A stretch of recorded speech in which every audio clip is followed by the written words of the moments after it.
নিজের ট্রাস্টের মাধ্যমে বিশ্ববিদ্যালয়ের অনুমোদন নিলেন এবং কর রেয়াতের বিষয়টিও ছিল। এটি কি স্বার্থের দ্বন্দ্ব মনে করেন? আপনাকে না কনটেক্সটটা মাথায় রাখতে হবে। তার মানে তো সেটা বৈধ হয়ে যায় না। অবশ্যই বৈধ হয়ে যান। অবৈধ কেন সেটা আমাকে বুঝান না। আন্দোলন হয়েছে, সেই আন্দোলন কি আমরা সামলাই নাই?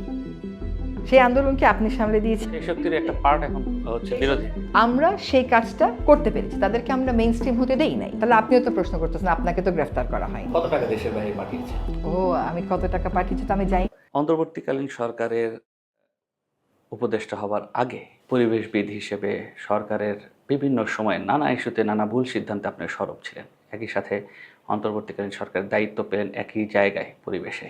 কতটুকু পরিবর্তন আনতে পেরেছেন? একটা পরিবর্তন আনতে পেরেছি, সেটা হলো অন্তর্বর্তী সরকার পরিবেশ বিষয়ে কোনো ভুল সিদ্ধান্ত নেয়নি। এটা তো একটা বড় পরিবর্তন। আরও কিছু পরিবর্তন এসছে যেগুলোর ফল আসলে পরে দেখা যাবে। আপনি একটা জিনিস খেয়াল করেন যে পরিবেশে পানি সম্পদ মন্ত্রণালয়ে আপনি একটা খাল খনন করে দিলেন, কিন্তু পরিবেশে আপনি একটা গাছ লাগালেও ওটা বাড়তে 5 বছর লাগে। ভবিষ্যৎ হোক নিরাপদ, বিনিয়োগ হোক বিশ্বস্ত, আর আমার পছন্দ সল্ট বে। ওয়েলকাম টু সল্ট বে। সেখানে আমাদের সমস্যাগুলো তো অনেক দীর্ঘস্থায়ী। যেমন বায়ু দূষণে আমরা শীর্ষে, শব্দ দূষণে আমরা শীর্ষে, নদী দূষণে পৃথিবীর 10টা দেশের মধ্যে আমরা এক। ফলে সেখানে রাতারাতি কোনো পরিবর্তন বিশ্বের উন্নত দেশও আনতে পারেনি, আমাদের জন্য তো আনা একেবারেই অসম্ভব। তবে পরিবর্তনের ধারাগুলো সূচনা করে দিয়ে এসেছি। এই ধারাটা যদি অব্যাহত থাকে, আরও কিছু কাজ আমরা করতে থাকি, ক্রমাগতই করতে থাকি, আজকে থেকে 3 থেকে 5 বছর পরে আপনি হয়তো বায়ু দূষণে আর শীর্ষে থাকবেন না। আজকে থেকে 10 বছর পরে হয়তো আপনার কিছু নদী দূষণমুক্ত হয়ে যাবে এবং আপনি দৃষ্টান্ত সৃষ্টি করতে পারবেন। কিছু আইন করে দিয়ে এসেছি, যেমন আমাদের ব্রিটিশ সরকারের আইন ছিল 1927 সালের বন আইন। সেটাতে তো সংরক্ষণের কোনো ধারণাই ছিল না, কারণ ব্রিটিশরা তো এখানে সংরক্ষণ করতে আসে নাই এবং সেখানে বন বিভাগের দায়িত্ব কর্তব্য ছিল না। এখন একটা নতুন বন সংরক্ষণ ও বৃক্ষ সংরক্ষণ অধ্যাদেশ করে দিয়ে এসেছি। যদি সেটা অনুমোদিত হয় তাহলে আমি মনে করি বনভূমি যখন তখন উন্নয়ন প্রকল্পে নেওয়ার যে টেন্ডেন্সি সেটা শেষ হবে, বন বিভাগের জবাবদিহিতা স্থাপিত হবে। বন্যপ্রাণী একটা নতুন আইন করে দিয়ে এসেছি, সেখানে এমনকি বন্যপ্রাণী রক্ষায় ট্রাস্ট গঠনের কথাও বলা আছে। সেই বিধানগুলো বাস্তবায়ন করার আর সময় পাইনি। ফলে আমি বলবো প্রশাসনিক এবং আইনি যে দুর্বলতা ছিল তা অনেকটুকুন কাটিয়ে দিয়ে আসতে পেরেছি। কিছু কিছু কাজ শুরু করতে পেরেছি, যেমন শালবন থেকে ইউক্যালিপটাস একাশিয়া সরানোর কাজ শুরু করতে পেরেছি, শেরপুর থেকে শুরু করতে পেরেছি, চুনতি থেকে শুরু করতে পেরেছি। সরকারি বনভূমি অন্য উন্নয়ন প্রকল্পে দিয়ে দেওয়া হয়েছিল, এরকম 10,000 একরের উপরে বনভূমি ফেরত আনতে পেরেছি। শব্দ দূষণ আইনে পরিবেশ অধিদপ্তরের পক্ষে সম্ভব না এই দূষণ কমানো, কারণ তার মাত্র 6টা ম্যাজিস্ট্রেট, 3টা ঢাকায়, 3টা ঢাকার বাইরে। কিন্তু আমি লোকবলের দোহাই দেব না, আমার ট্রাফিক সার্জেন্ট তো সারাক্ষণ রাস্তায় থাকে, আমি আইনি ক্ষমতাটা তার হাতে দিয়ে দিই না কেন? আমরা আইনি ক্ষমতাটা তার হাতে দিয়ে এসেছি। এখন যদি কার্যক্রমগুলো অব্যাহত থাকে আমি মনে করি 3, 5, 7, 10 এই 10 বছরে মানুষ অনেক জায়গাতেই পরিবর্তন দেখতে পাবে। প্লাস্টিক নিয়ে আপনার এক ধরনের উদ্যোগ ছিল, আমি দেখেছি যে আপনি গেল বছর এই রকম রোজার ঈদের আগে কিংবা কুরবানি ঈদের পরে আগে বিভিন্ন জায়গায় বিভিন্ন বাজারে গেছেন, তাদের সঙ্গে মালিক সমিতির সঙ্গে কথা বলেছেন, বিভিন্ন স্টেক হোল্ডারদের সঙ্গে কথা বলেছেন। হলো কি সম্ভব প্লাস্টিক বন্ধ করা? দেখেন, আমরা হতাশা না ছড়াই। আমাদের দেশে না আইন না মানাটাই কিন্তু একটা রেওয়াজ হয়ে গেছে। সেক্ষেত্রে আইন মানার অভ্যাসে মানুষকে আনতে আমাদেরকে একটা পর্যায়ে পর্যন্ত সময় দিতে হবে আপনাকে। কাঁচা বাজারে যদি আমাকে বলেন আমি বলবো যে আমি বন্ধ করতে পারিনি। উৎপাদনের জায়গাতে যদি বলেন, সেখানে দেখেন আমরা অভিযান চালিয়েছি। আমাদের যিনি পরিবেশ অধিদপ্তরের পরিচালক ছিলেন তাকে আহত করে তার নাক ভেঙে দেওয়া হয়েছে। আমাদের এক সাংবাদিক সহকর্মীকে হত্যা করার চেষ্টা করা হয়েছিল। এইরকম জায়গা থেকে উত্তরণে একটুটা সময় দেওয়ার প্রয়োজন। আমি মনে করি এই সরকার এটা পারবে। কেন এটা মনে করি জানেন? কারণ এই সরকারের সময়ে কিন্তু পলিথিনের উপর ব্যানটা এসেছিল। এই যে পলিথিনের উপর এই সরকারের সময় ব্যানটা এসেছিল, এই সরকারের একটা পলিটিক্যাল কমিটমেন্ট থাকবে। দেখেন চকবাজারে যেখান থেকে পলিথিনটা উৎপাদন করে বের হয় তার সামনেই কিন্তু থানা। থানা তাহলে কি করে? তার মানে এইখানে যে একটা বড় নেক্সাস আছে, খালি বিকল্প বিকল্প বললে হবে না। এই নেক্সাসের কারণে এইটা ভাঙতে যে পরিমাণ শক্তি এবং সময়ের প্রয়োজন ছিল, সে পরিমাণ শক্তি এবং সময়টা আমরা পাইনি। সাবেক পরিবেশ মন্ত্রী সাবির হোসেন চৌধুরী তিনি একটা প্রেস কনফারেন্সে বলে আমরা আর ব্যবহার করব না। আমরা দেখলাম ওই সময় তার এখানে কাচের বোতল রাখা হলো। আপনি এটি আসার পর সচিবালয়ের প্রত্যেকটা জায়গাতে এটা আপনি সাকসেসফুলি রান করতে পারলেন। আপনি কি জানেন এখন সেটা হয় না ব্যবহার? এখন সেটা হয় না। কয়দিন হয়েছে? হ্যাঁ, এটা আসলে বেশি দিন হয়নি। এটা কি আসলে রাষ্ট্রীয় নীতির অংশ হিসেবে আমার সেটা মনে হচ্ছে না। আমার মনে হচ্ছে পলিথিন, যে প্লাস্টিকের যে বোতলগুলো সাপ্লাই করে এবং যারা কেনে তাদের মধ্যেও তো একটা যোগ থাকে। যদি এটা রাষ্ট্রীয় নীতির অংশ হয়ে থাকে তাহলে এটা খুবই দুঃখজনক। আপনার কথাতে স্পষ্ট হয়েছে নীতিগত সিদ্ধান্ত নেওয়া এবং তার বাস্তবায়নটা কতটা কঠিন, কিন্তু যারা প্রভাবশালী তাদের মোকাবেলা করা কতটা কঠিন, এই সময়টাতে কি দেখেছেন? আসলে আমার তো সারাটা জীবনের লড়াই হচ্ছে প্রভাবশালীদের বিরুদ্ধে। এবার যে লড়াইটা ছিল সেখানে আমার কিছুটা কর্তৃত্ব ছিল। আগে আমার মোরাল কর্তৃত্ব ছিল, আমি কোর্টে যেতাম, সেই হিসাবে আইনি কর্তৃত্ব ছিল। কিন্তু এবার আমার হাতে কিছু আইনি কর্তৃত্ব ছিল। সেখানে আমি বলবো যে এটা কখনো স্মুথ ছিল না। যেমন ধরেন সেন্ট মার্টিনেই যখন আমরা বললাম 2000-এর বেশি লোক যেতে পারবে না, আমরা একটা অ্যাপ তৈরি করে দিলাম যে অ্যাপ থেকে টিকিট কিনে কিনে মানুষকে যেতে হবে। আমাকে 4:30টায় ঘুমের থেকে উঠতে হতো এবং আমার ইউএনও যে ওখানে থাকবেন উনি যেন ওই স্ক্যানটা করেন এটা নিশ্চিত করতে হয়েছে। ফলে এই কষ্টটা তো আপনারা কখনো চোখে দেখেন নাই। সেখানেও দেখা যেত যে নকল টিকিট বের করে ফেলেছে। ফলে প্রতিনিয়তই একটা হার্ডেল রেসের মতন কাজ করতে হয়েছে। কিছু কিছু ক্ষেত্রে আমাদেরকে সিস্টেমেটিক হতে হয়েছে। যেমন ধরেন আপনি বলবেন যে আপনার তুরাগ নদী কেন দূষণমুক্ত করতে পারলেন না। আপনি একটু ইন্টারনেট সার্চ দিয়ে দেখবেন তো যে টেমস নদী দূষণমুক্ত করতে কতদিন লেগেছে। It takes time. নেপালেও পর্যন্ত 10 বছর লেগেছে এবং আমরা যখন দাতা সংস্থার সাথে বসলাম তারা বললো তোমরা যদি তড়িৎ ফল চাও আমরা কিন্তু ইনভলভ হতে পারবো না, বিকজ এটা সময় লাগবে। সিওয়েজের বর্জ্য পড়তেছে, সলিড বর্জ্য পড়তেছে, আপনার ইন্ডাস্ট্রিয়াল বর্জ্য পড়ছে। আমি তুরাগ নিয়ে কাজটা শুরু করলাম, দেখলাম এক তুরাগেই হচ্ছে 170টা শিল্প প্রতিষ্ঠান। আমাদের কি 1.5 বছরে 170টা শিল্প প্রতিষ্ঠান বন্ধ করে দেওয়ার সক্ষমতা ছিল? আমাদের কি আইন শৃঙ্খলা পরিস্থিতি ওরকম ছিল? সেজন্য আমি মনে করি যে আমি একটা সিস্টেমেটিক অ্যাপ্রোচ নিয়েছি। সেই সিস্টেমেটিক অ্যাপ্রোচটা হচ্ছে ঢাকার 5টা নদী এবং 19টা খাল, এইগুলো একত্রিত করে কিছু কিছু জায়গায় সিওয়েজ ট্রিটমেন্ট প্ল্যান্ট বসিয়ে ইন্ডাস্ট্রিগুলোকে অনলাইন মনিটরিংয়ের অধীনে এনে একটা প্রকল্প নেওয়া। এবং সেই প্রকল্প নেওয়াতে আপনার মাধ্যমে দর্শকদেরকে জানাতে চাই যে একটা সুসংবাদ আছে। সেটা হচ্ছে ফেব্রুয়ারি মাসের 10 তারিখে বিশ্বব্যাংক থেকে তারা আমাদেরকে জানিয়েছে যে আমাদের এই প্রকল্পটা বিশ্বব্যাংকের হেডকোয়ার্টার অনুমোদন করেছে। ওইটাতে 4টা নদী এবং 19টা খাল আছে। এবং আমাকে 15 তারিখ বা 16 তারিখে জার্মান এমবাসি থেকে জানানো হয়েছে যে জার্মান এমবাসি, আমরা যে তাদের কাছে বলেছিলাম যে আমরা বুড়িগঙ্গাটা দূষণমুক্ত করতে চাই, তারা বুড়িগঙ্গাতে কাজ করবে এবং একই সাথে চাইনিজ একটা কর্তৃপক্ষের সাথেও কিন্তু পানি উন্নয়ন বোর্ডের কাজ হচ্ছে। তো এখন শুধু বাংলাদেশ পর্যায়ে কিছু আনুষ্ঠানিকতা বাকি। এটা একনেকে যদি পাস হয়ে যায় এবং এগ্রিমেন্টটা সাইন হয়ে যায় তাহলে কাজটা শুরু হয়। সেন্ট মার্টিন নিয়ে আপনি একটা সিদ্ধান্ত নিলেন দায়িত্ব নেওয়ার পরে তারপরে এটা নিয়ে নানা মহলের এক ধরনের প্রেশার তৈরি হলো যে সেন্ট মার্টিন নিয়ে আসলে কি হচ্ছে, ওইখানে ঢুকতে দেওয়া হচ্ছে না। এখন আপনি বিষয়টা বিভিন্ন সময়ে স্পষ্ট করেছেন, দায়িত্বে নাই এখন আপনি, আপনার পরিকল্পনাটা কি বাস্তবায়িত হবে? কথাটা কি যে আমি যখন পরিবেশ উপদেষ্টার দায়িত্ব নেই তার আগে তৎকালীন সরকার প্রধানের পক্ষ থেকে এই বক্তব্যগুলো এসছে। ফলে উনার ওই বক্তব্যগুলো কিন্তু অনেক আগের, যে সেন্ট মার্টিনকে মার্কিন যুক্তরাষ্ট্র নিয়ে নেবে, তাদের সামরিক ঘাঁটি বানাবে, হ্যান ত্যান। কিন্তু আমি যখন দায়িত্ব নিলাম তখন আমি সেন্ট মার্টিন উনি কি বললেন ওটা আমার বিবেচ্য বিষয় না, কারণ ওর সাথে যে বাস্তবতার কোনো সম্পর্ক নাই। এটা এমনকি মার্কিন দূতাবাস থেকেও বিবৃতি দিয়ে স্পষ্ট করা হয়েছে। আর যারা বিশেষজ্ঞ তারা দেখিয়েছেন যে একটা সামরিক ঘাঁটি করতে 40,000 হেক্টর জমি লাগে, এখানে আছেই সর্বসাকুল্যে 4,300 হেক্টর জমি, আর এর উপরে বালু, নিচে হচ্ছে কোরাল। এখানে তো সামরিক ঘাঁটি চাইলেও আপনি করতে পারবেন না। সুতরাং এগুলো অবান্তর কথা বলে তো লাভ নেই কোনো। 2016 সাল থেকে বলা হচ্ছে যে সেন্ট মার্টিনে পর্যটন নিষিদ্ধ করা হবে, রাত্রিযাপন নিষিদ্ধ বলা হয়েছে। গেজেট নোটিফাইড ডকুমেন্টে দেখবেন বলা আছে সেন্ট মার্টিনে রাত্রিযাপন নিষিদ্ধ। কেউ সেটা প্রয়োগ করেনি, আমি সেটা প্রয়োগের চ্যালেঞ্জটা নিয়েছি। যখন আমি প্রয়োগের চ্যালেঞ্জটা নিলাম তখন ওই আগের সরকারের ওই বক্তব্যগুলোর সাথে ওই জাহাজ মালিক আর হোটেল ব্যবসায়ী যারা কেউই সেন্ট মার্টিনের না, তারা এই আওয়াজ শুরু করলো। এবং দেখবেন আমার যে কোনো রিল, নানান রিল তো হয় আজকে, গিয়ে ওখানে পাথর ব্যবসায়ীরা, জাহাজ ভাঙা ব্যবসায়ীরা, চামড়া ব্যবসায়ীরা, এই সেন্ট মার্টিনের ব্যবসায়ীরা নানান রকম নেতিবাচক কমেন্ট করতে থাকে। কথাটা হচ্ছে আপনি যদি সেন্ট মার্টিনকে এবং সেন্ট মার্টিনের মানুষকে বাঁচাতে চান, আপনার বিকল্পটা কি আছে আমাকে বলেন না। আপনি এইরকম ট্যুরিজম রেখে, শত শত অবৈধ হোটেল রেখে, এগুলোর জন্য মাটির নিচ থেকে পানি তুলে আপনি সেন্ট মার্টিনকে বাঁচাতে পারবেন? অলরেডি দ্বীপটা দেবে যাচ্ছে এবং জলবায়ু পরিবর্তনের প্রভাবে এই দ্বীপটা আরও বেশি ভঙ্গুর হয়ে গেছে। সেন্ট মার্টিনের ট্যুরিজম হবে স্থানীয় জনগোষ্ঠী কেন্দ্রিক, যে তার বাসার সাথে আরেকটা রুম হবে, সেখানে সরকার হয়তো স্পন্সর করবে। ওখানে যেয়ে আপনি সেন্ট মার্টিনের প্রকৃতিটা প্রকৃতির মতন করে দেখবেন। ওইখানে আপনি ফাউন্ডেশন দিয়ে হোটেল তো করতে পারবেন না, করার তো কথা না, কিন্তু করেছেন সেটা ভিন্ন কথা। সেগুলোর কি হবে তাহলে?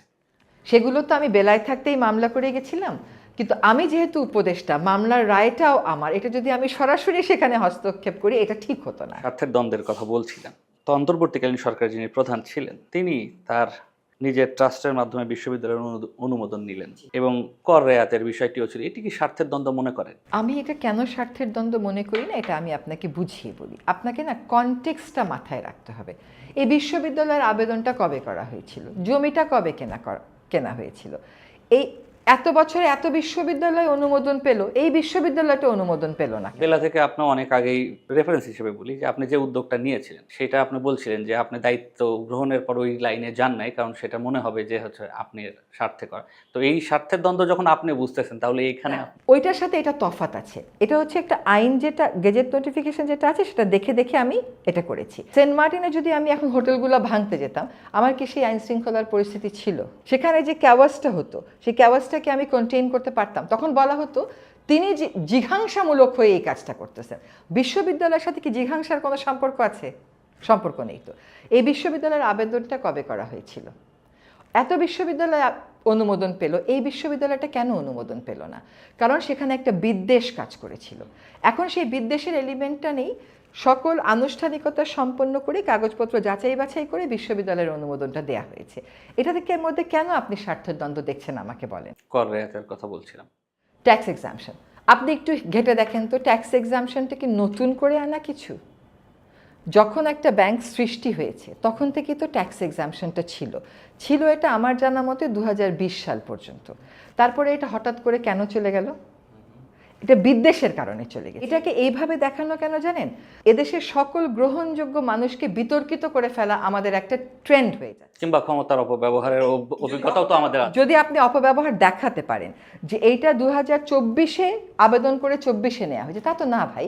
2014-তে একটা প্রক্রিয়া শুরু হয়েছে, 9-এ একটা প্রক্রিয়া শুরু হয়েছে, 2021-এ একটা প্রক্রিয়া শুরু হয়েছে। এই প্রক্রিয়াগুলো অন্য সবারটা হয়েছে, আমারটা হবে না। সেই বিদ্বেষটা যখন নাই তখন তো সেটা বাস্তবায়ন করতে আর কোনো বাধা নেই। ক্ষমতার অপব্যবহার করে এই একটাই লাইসেন্স নেওয়া হয়েছে নাকি এই সময় আরও লাইসেন্স হয়েছে? অন্যরাও তো লাইসেন্স পেয়েছে, এমন তো না যে আমি একাই লাইসেন্স পেয়েছি, আপনিও পেয়েছেন, ও পেয়েছে। তার মানে তো সেটা বৈধ হয়ে যায় না।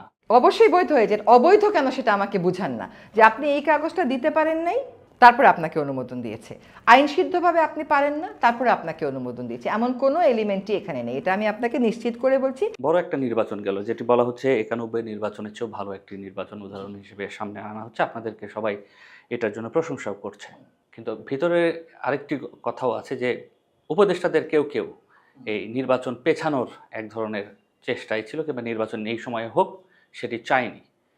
আপনি কি জানেন তারা কারা? আচ্ছা, প্রথম কথা হচ্ছে নানানভাবে নানান বিতর্ক তুলে দেওয়া হয়। প্রথমে একটা কাগজে লেখা হয়, সেই কাগজের মালিকানা কার ওটা আমি আর বলতে চাচ্ছি না। তারপরে সেটা নিয়ে তাদেরই অনুসারীরা কিছু ইউটিউব করেন, ওই কাগজে আর নামগুলো লিখে না, কারণ নামগুলো তো কেউ জানে না, নামগুলো তো আসলে এক্সিস্টই করে না। তারপরে ইউটিউবে এসে কিছু কিছু মানুষ বলা শুরু করে নাম হচ্ছে আপনি, উনি এবং উনি। তো এগুলোর আমরা কি উত্তর দেব আপনি বলেন তো? আর এই প্রশ্নটা এখন কি আর কোনো কারণে প্রাসঙ্গিক রয়েছে? এটা তো সম্পূর্ণ অপ্রাসঙ্গিক হয়েছে।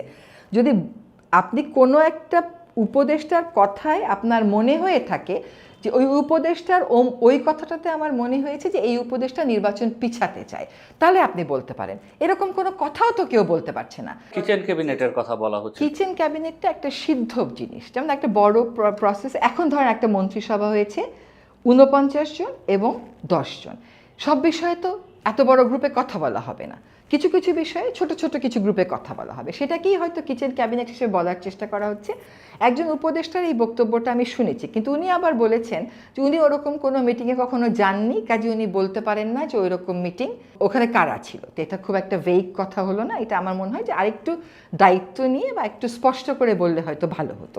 এবং তাকে ডাকাও হতো না। এটাও বলেছে। কোন বিষয়ে তাকে ডাকা হতো না? নৌ পরিবহন বিষয় সংক্রান্ত কোনো মিটিংয়ে তাকে ডাকা হয়নি এমন হয়েছে? শ্রম সংক্রান্ত কোনো মিটিংয়ে তাকে ডাকা হয়নি এমন হয়েছে? তা তো হয় নাই। সবাইকে তো সব বিষয়ে ডাকা হবে না। আমার পরিবেশ বিষয়ে আমাকে প্রয়োজন হলে ডাকা হতো, প্রয়োজন না হলে ডাকা হতো না।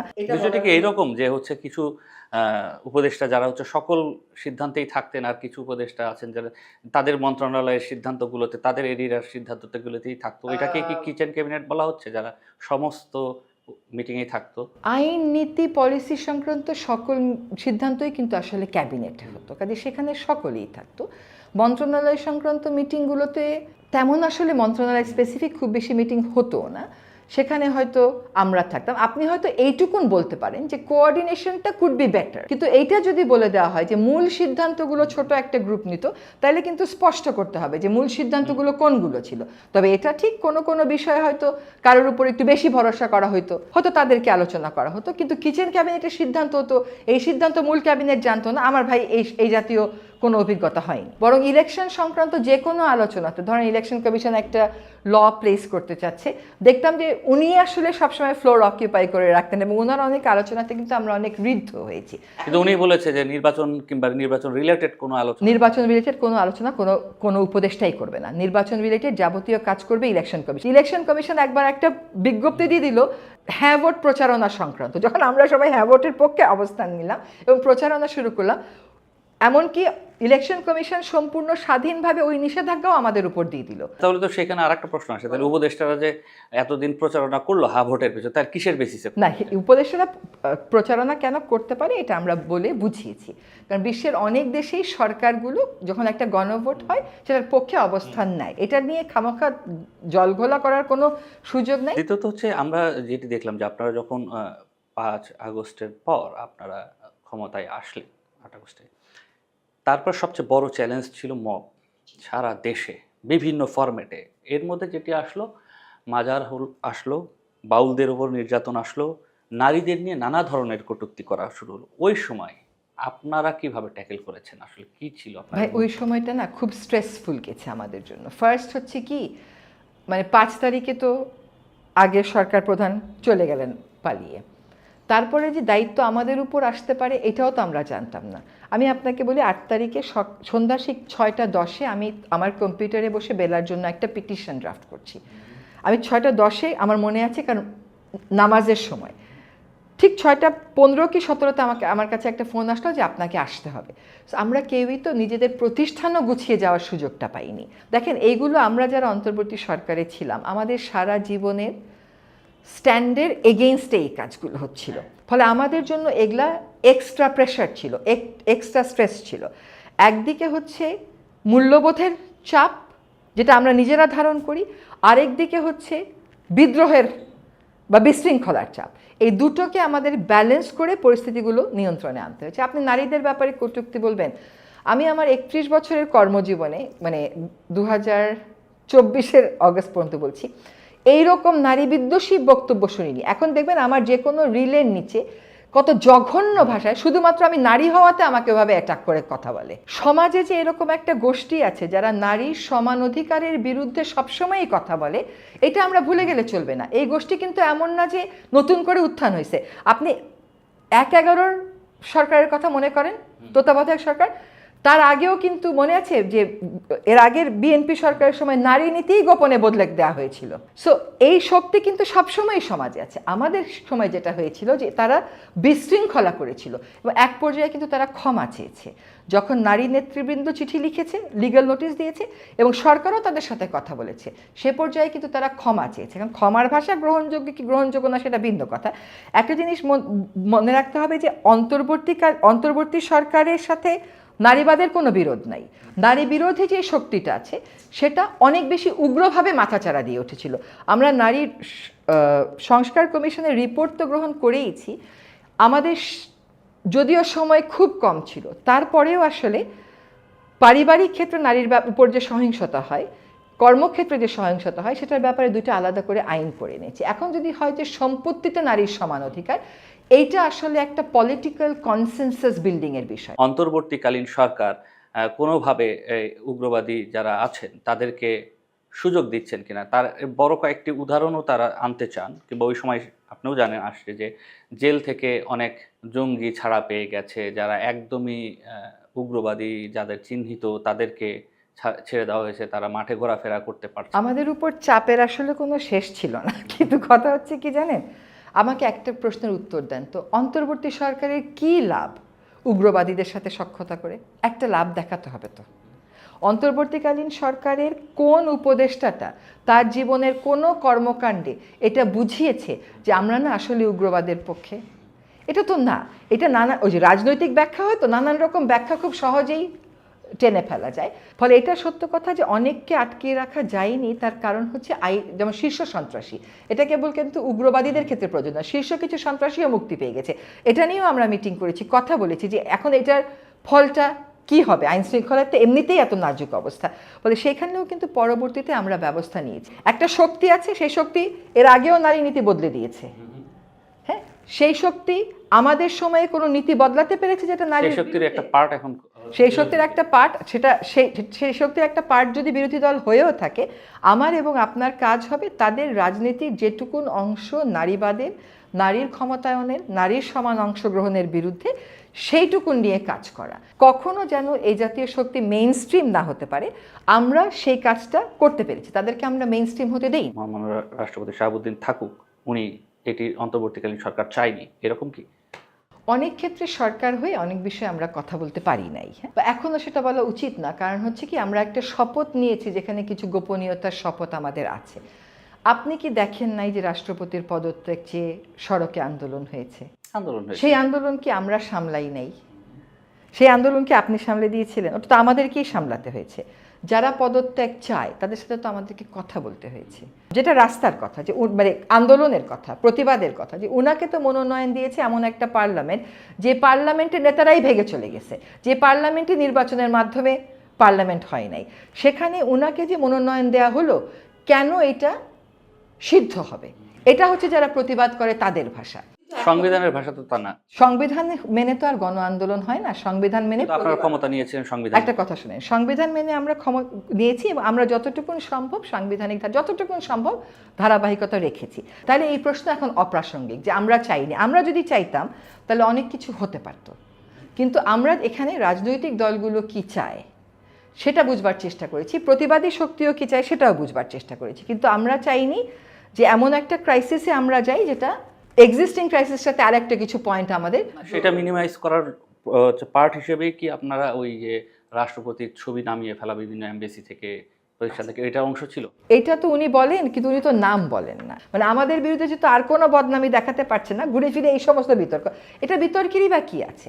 আমি জানি সংবিধানের 4 ক অনুচ্ছেদে সকল সরকারি অধিদপ্তরে একটা করে ছবি থাকার কথা, সেই ছবিও তো এখনো পর্যন্ত কোথাও কাউকে টাঙ্গাতে দেখি নাই। মানুষ তো প্রধানমন্ত্রীরা পদত্যাগ দাবি করতে পারে না?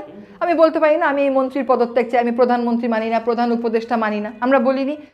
সেটা বললে কি হচ্ছে আইনি ব্যবস্থা নেওয়া হয়েছে না? আগের সময় যখন নেওয়া হয়েছে আইনি ব্যবস্থা তো না ভাই, গুম করে দেয়া হয়েছে, আয়নাঘরে নেওয়া হয়েছে, নদীতে লাশ ভেসে উঠেছে। বিশ্বের সকল দেশেই প্রধানমন্ত্রীর পদত্যাগ চাওয়া যায়, বিশ্বের সকল দেশেই রাষ্ট্রপতির পদত্যাগ চাওয়া যায়, প্রশ্ন করা যায়, মন্ত্রীর পদত্যাগ চাওয়া যায়। তাতে কি আমারও তো পদত্যাগ চেয়েছে, আমাদের জাহাঙ্গীর ভাইরও তো পদত্যাগ চেয়েছে, সেটার জন্য সাংবিধানিক সংকট কেন তৈরি হয়েছে? আনিস আলমগীর আর হচ্ছে একে যে গ্রেফতার করা হলো তাদেরকেও তো একই গ্রাউন্ডে গ্রেফতার। শোনেন, আনিস আলমগীর সাহেবকে সাংবাদিক হিসাবে গ্রেফতার করা হয়েছে তা না, তাহলে আপনিও তো প্রশ্ন করতেছেন, আপনাকে তো গ্রেফতার করা হয়নি। আমি হয়তো ওনার মতো সাহসী প্রশ্ন করতে পারি একটা আপনি আমাকে যে প্রশ্নগুলো করছেন এখন আপনি নাই তো ক্ষমতায়। শোনেন, আমি নাই, কিন্তু ক্ষমতায় যারা থাকে তারা কিন্তু সবসময় প্রশ্নগুলো চিহ্নিত করে রাখে। কত টাকা দেশের বাইরে পাঠিয়েছেন? ও, আমি কত টাকা পাঠিয়েছি তো আমি জানি না, তবে আমি শুনেছি আমি নাকি আমার আপন বোনের মাধ্যমে পাঠিয়েছি, তো আমার তো আপন কোনো বোনই নাই। এখন শোনেন, বাট দ্য থিং ইজ, এইটা তো যদি কেউ দুর্নীতির অভিযোগ তোলে, গ্রহণযোগ্য যদি কোনো অভিযোগ তোলে, তাহলে এটার অনুসন্ধান হবে, আমার তো কখনোই কোনো বাধা নাই। অনুসন্ধান করে যদি টাকাটা না পাওয়া যায় তাইলে কী হবে সেটার উত্তর কিন্তু আমাকে দিতে হবে। দেখেন, এইগুলো হচ্ছে কি, যখন আর কোনোভাবেই আপনি কাউকে প্রশ্নবিদ্ধ করতে পারছেন না, ওই উদ্দেশ্যটাকেই মাথায় নিয়ে করে যে এর ব্যাপারেও এক সমাজে একটা সন্দেহ ছড়াই দিলাম। কিন্তু মানুষকে আমি অনুরোধ করব যে এটা কারা ছড়াচ্ছে, এইটা যদি আপনারা চিন্তা করে দেখেন তাহলেই আপনারা এই প্রশ্নের উত্তর পেয়ে যাবেন। এখন একটা ভূমিদস্যুর পত্রিকাতে একটা কিছু লিখলো, এখন এই ভূমিদস্যুর পত্রিকা আপনি পড়ে ফেললেন, ওই নিয়ে আবার কিছু চরম দলপন্থী বা যাদেরকে নিয়োগই দেওয়া হয়েছে আমাদের চরিত্র হননের, তারা কিছু কথা বললো। তড়িৎ কোনো কাজে যাওয়াটা কারোর জন্যই ঠিক না।